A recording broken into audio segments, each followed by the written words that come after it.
Opinion polls के मुताबिक भाजपा 119 सीटें जीत सकती है, जबकि 230 सदस्यीय विधानसभा में उसने 5 साल पहले 109 सीटें जीती थी। सर्वे में कहा गया है कि मुख्य विपक्षी पार्टी कांग्रेस 107 सीटें जीत सकती है, जबकि 5 साल पहले उसने 114 सीटें जीती थी। निर्दलीय समेत अन्य के 4 सीटें जीतने की संभावना है। पिछले चुनाव में 7 सीटें निर्दलीय और स्थानीय पार्टियों ने जीती थी। ओपिनियन पोल्स में वोट शेयर के अनुमान के मुताबिक भाजपा को 46.33%, कांग्रेस को 43.24% और अन्य पार्टियों को या अन्य लोगों को 10.43% वोट मिल सकते हैं। 2018 के चुनाव में भाजपा को 41.2%, कांग्रेस को 40.79% और अन्य को 18.9% वोट मिले थे। चलिए, चुनाव का माहौल है, आगे बढ़ते हैं, सर्वे के बारे में थोड़े खुलासे करते हैं। इंडिया टीवी CNX पोल में क्षेत्रवार सीटों का अनुमान इस प्रकार है। 51 सीटों वाले बाघेल खंड में बीजेपी को 29 सीटें, कांग्रेस को 21 सीटें और अन्य को 1 सीट मिल सकती है। 24 सीट वाले भोपाल में बीजेपी 16 सीटें जीत सकती है, वहीं बाकी 8 सीटें कांग्रेस के खाते में जा सकती है। 34 सीटों वाले चंबल में कांग्रेस 19 सीटें जीत सकती है, जबकि बीजेपी के पास 15 सीटें रह सकती है। खैर, ये तो अनुमान है। 47 सीटों वाले महाकौशल में कांग्रेस आगे रह सकती है, 26 सीटें जीत सकती है, वहीं बीजेपी को 19 सीटें और अन्य को 2-2 सीटें मिल सकती हैं। 46 सीटों वाले मालवा में बीजेपी को 28 की उम्मीद है, वहीं कांग्रेस को 18 सीटें मिल सकती है।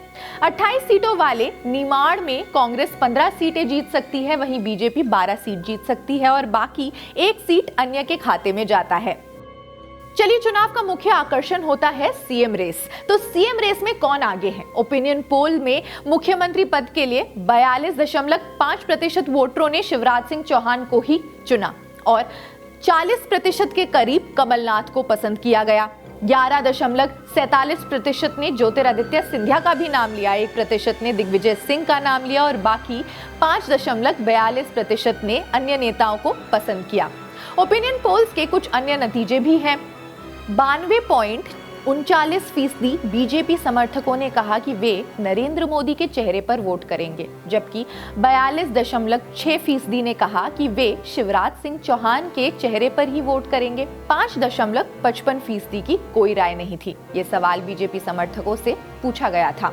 48% मतदाताओं ने कहा बीजेपी ने उम्मीदवारों के चयन में समझदारी दिखाई, जबकि 39% के करीब लोगों ने कहा कि कांग्रेस ने भी उम्मीदवारों के चयन में साझेदारी दिखाई है। टक्कर कड़ा है। 35.6% मतदाताओं ने कहा कि उन्हें कांग्रेस नेताओं के बीच राहुल गांधी का चुनाव प्रचार पसंद आया, जबकि 34% के करीब ने कहा कि उन्हें कमलनाथ पसंद आए। 13.5% लोगों ने प्रियंका गांधी को चुना।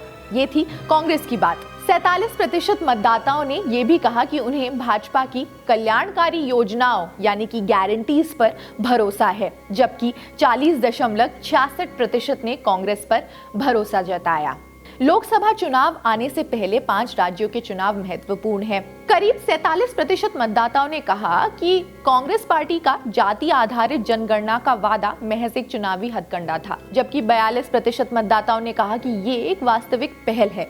10% लोगों की कोई राय नहीं थी इस पर। इसके बाद 52% मतदाताओं ने कहा कि बीजेपी में अंदरूनी कलह ज्यादा है, जबकि 36% मतदाताओं ने कहा कि कांग्रेस में अंदरूनी कलह ज्यादा है।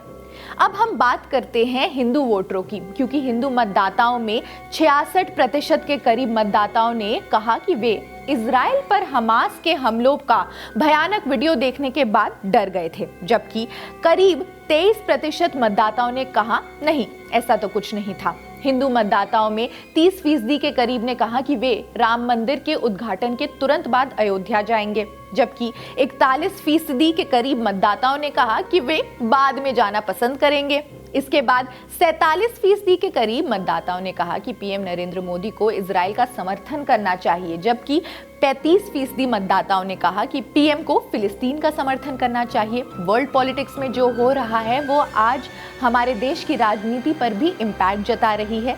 ओपिनियन पोल्स में भी यही नजर आ रहा है। 17% के करीब लोगों ने कहा कि वे इस मुद्दे पर कुछ नहीं कह सकते।